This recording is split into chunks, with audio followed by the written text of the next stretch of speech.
Assalamualaikum warahmatullahi wabarakatuh. Perkenalkan, nama saya Putri Intan Alawiyah, NIM 2010221038. Di sini saya akan menjelaskan tentang karya sastra. Karya sastra. Sastra adalah karya tulis yang jika dibandingkan dengan tulisan lain memiliki berbagai ciri keunggulan seperti keaslian, keartistikan, keindahan dalam isi dan ungkapannya. Karya sastra berarti karangan yang mengandung nilai-nilai kebaikan yang ditulis dengan bahasa yang indah. Sastra memberikan wawasan yang umum tentang masalah manusiawi, sosial maupun intelektual dengan cara. Karya sastra lama adalah karya-karya yang dihasilkan oleh sastrawan pada zaman dahulu. Karya sastra lama memiliki keindahan bahasa yang estetik, bersifat nasihat, moral, ajaran agama, pendidikan, adat dan cara berlisan yang terikat oleh aturan. Ciri-ciri karya sastra lama: yang pertama, istana sentris atau cerita mengenai keluarga istana. Yang kedua, statis, perubahannya sangat lambat. Yang ketiga, bentuk karangan terikat pada bentuk yang sudah ada seperti pantun dan syair. Keempat, anonim, nama pengarang tidak disebutkan. Kelima, ciptaannya bersifat menghibur. Berdasarkan bentuknya, sastra lama dibagi menjadi dua, yaitu puisi lama dan prosa lama. Puisi lama adalah sebuah karya sastra berupa puisi yang masih terikat dengan aturan-aturan baku tertentu dalam membuatnya. Aturan-aturan tersebut berhubungan dengan kata, baris, bait, rima, dan irama. Prosa lama adalah suatu karya sastra atau karangan bebas yang berasal dari ungkapan ekspresi yang imajinatif sang pengarang yang masih pekat akan. Jenis karya sastra lama sendiri terdiri dari prosa lama dan puisi lama. Prosa lama memiliki berbagai macam, yaitu hikayat, sejarah atau tambuh, kisah, dan dongeng. Hikayat memiliki arti berasal dari negara India dan Arab yang berisi cerita kehidupan para dewi, peri, pangeran, putri, kerajaan, bahkan raja-raja yang memiliki kekuatan magis. Cerita yang diangkat dalam hikayat biasanya tidak masuk akal dan bersifat fantasi. Kebanyakan cerita yang diangkat dalam hikayat adalah tokoh-tokoh dalam sejarah, seperti hikayat Hang Tuah, Si Pitung, hikayat Si Miskin, dan lain sebagainya. Yang kedua, sejarah, atau sering juga disebut sebagai tambuh, merupakan suatu prosa lama yang mengangkat cerita peristiwa sejarah. Cerita yang diangkat dalam tambuh ini berbeda dengan hikayat.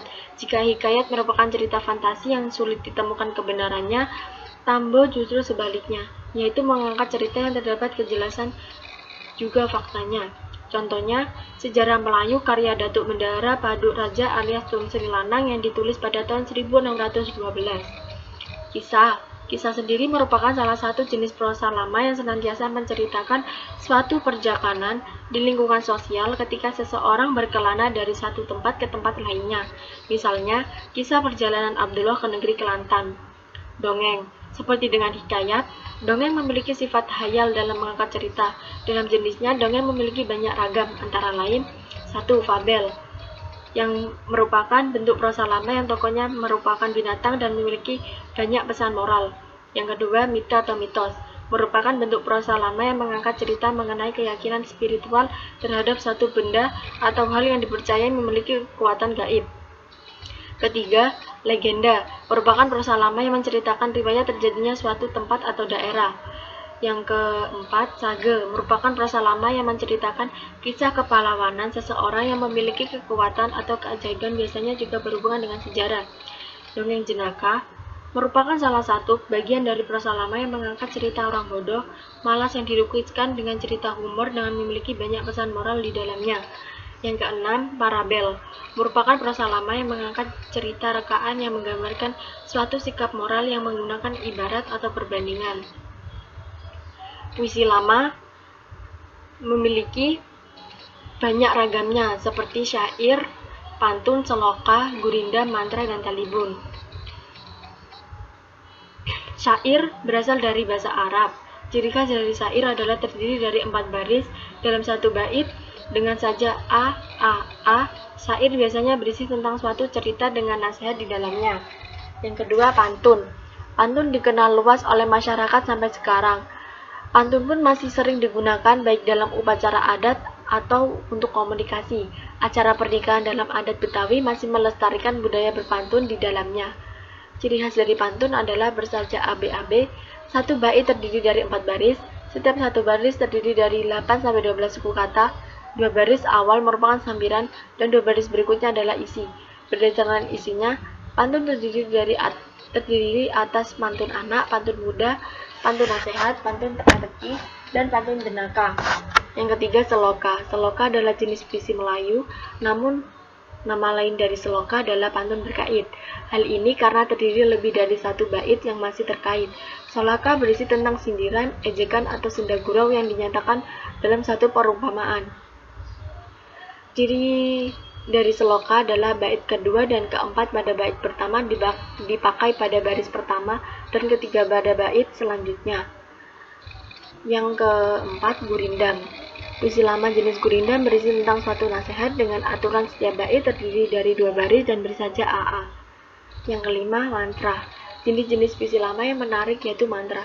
Karena mantra sering dikaitkan dengan hal-hal yang mengandung kekuatan gaib. Mantra mempunyai rima dan irama dan terkenal dengan sifatnya yang misterius. Bahasa yang digunakan dalam mantra biasanya menggunakan majas metafora dan bersifat esoterik.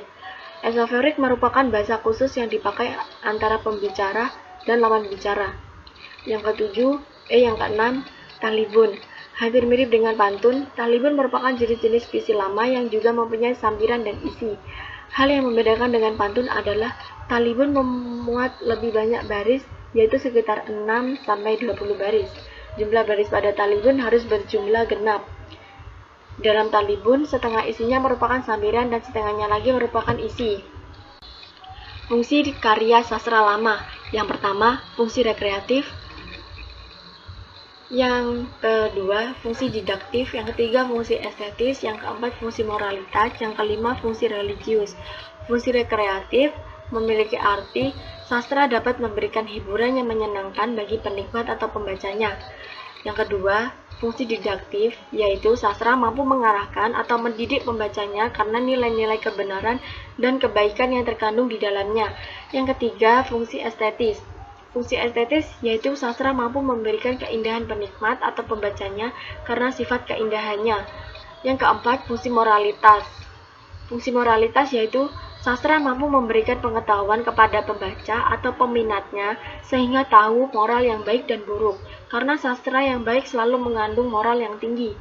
Fungsi religius. Fungsi religius yaitu sastra pun menghadirkan karya-karya yang mengandung ajaran agama yang dapat diteladani para penikmat atau pembaca sastra. Sekian yang dapat kami sampaikan, mohon maaf atas kesalahan yang dapat saya sampaikan. Saya akhiri, wassalamualaikum warahmatullahi wabarakatuh.